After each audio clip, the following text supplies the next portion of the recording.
Today we will discuss about the Indian economy and their various factors in the brief. In the presentation, I am basically discuss the meaning of Indian economy, the characteristic types of economy, and the chart of economic systems. First of all, we will discuss what is basically a Indian economy. Indian economy is an economy in which basically agriculture is the backbone. That Indian economy basically depend upon the agriculture. The 60% of the population are below the poverty line, and the income earned by the country is basically depend upon the agriculture sector. And majority of the Indian peoples are below the poverty line, and it is affected by the many countries. And apart from this, India is under a developing economy by the modern point of view.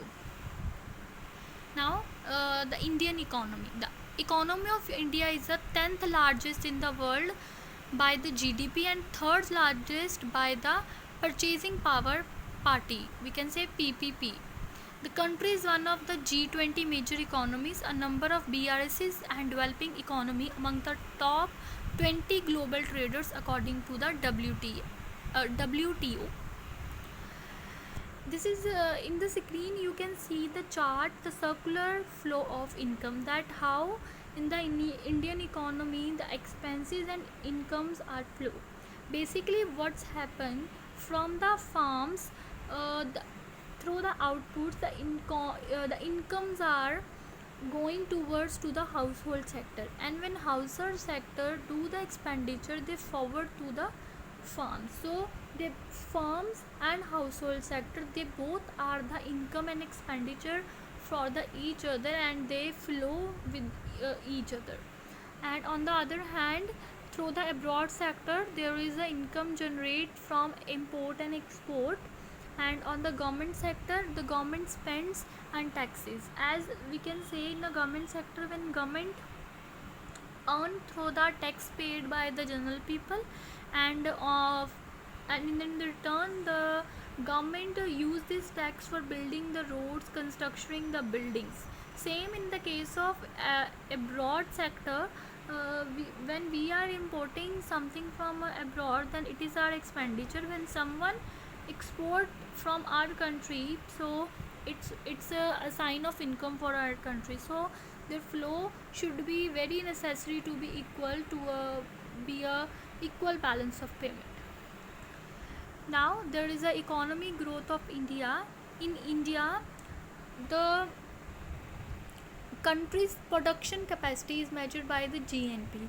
The 1 year GNP is compared with the previous year GNP, and through their difference and through their comparison, we comes to know the economic growth of the country. As you show in the chart, there are different comparison between the different years, through which we comes to know that for example, we can say the example in 2005 we have a growth of 2.34, and in 2010 we have a growth 5.67. So through these two factors and through these two figures, we comes to know that in 5 year how much we grow.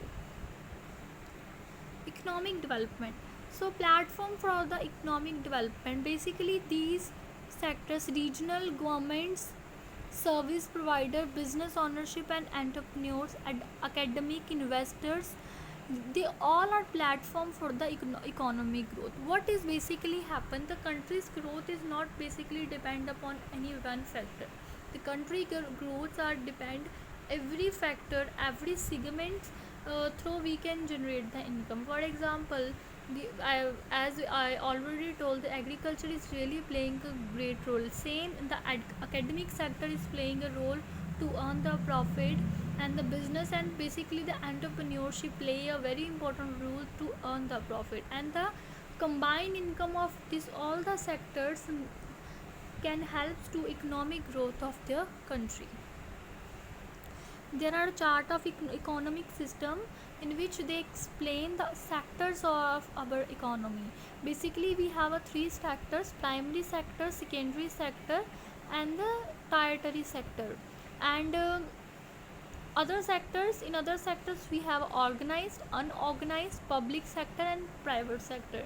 You can say that tertiary sectors are playing very much role to add the net worth of the country.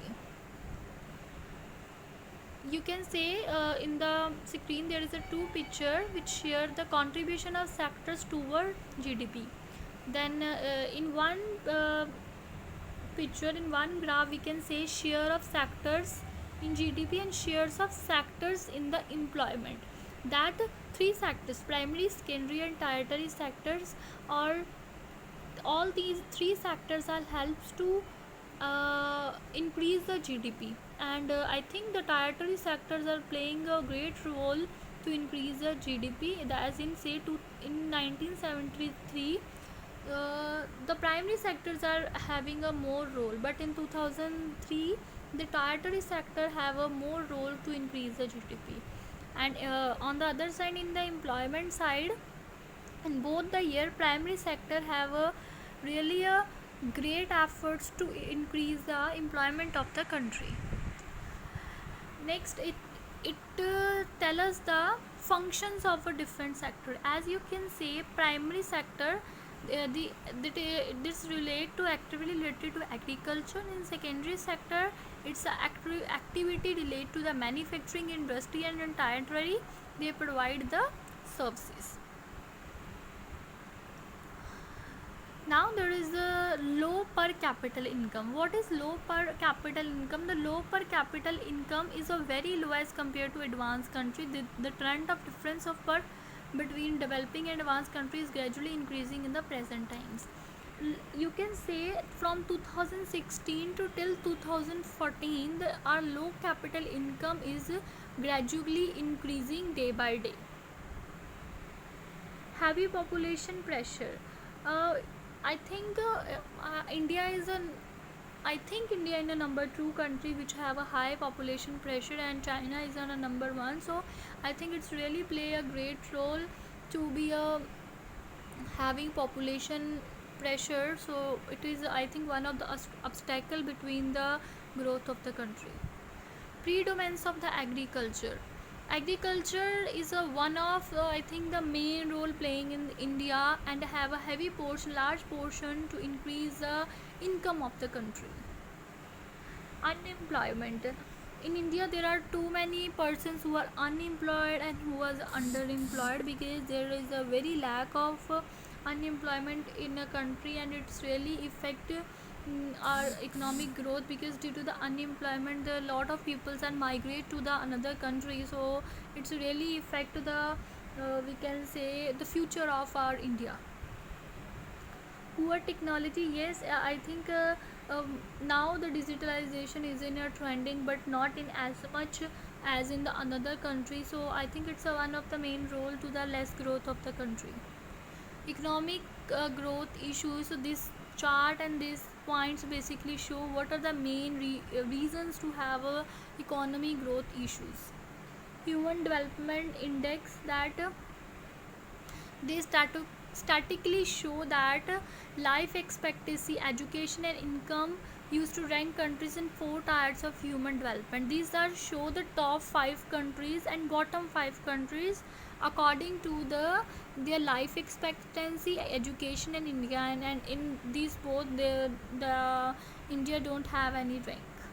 So this is overall about the Indian economy and the issues that face due to that face and that affect the growth of the country. I think we have to take it seriously.